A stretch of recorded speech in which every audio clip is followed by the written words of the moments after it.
Hello friends, नमस्कार। कैसे हैं आप लोग? उम्मीद करता हूँ अच्छे होंगे।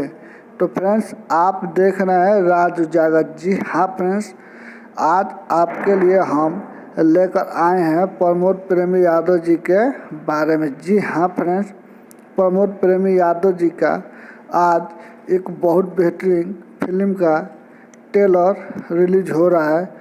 जी हाँ फ्रेंड्स, बी4 यूट्यूब चैनल पर रिलीज हो रहा है।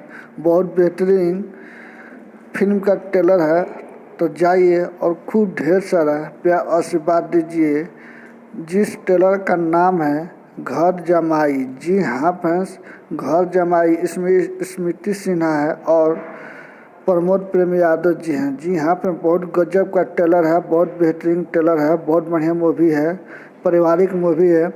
तो अगर आप लोग नहीं देखे हैं तो बी4 यूट्यूब चैनल पर जाइए और घर जमाई का खूब ढेर सारा प्यार आशीर्वाद दीजिए और प्लीज़ मेरे चैनल को सब्सक्राइब कर लीजिए। हम आपके लिए ऐसे अपडेट लाते रहूँगा। तब तक के लिए बाय बाय।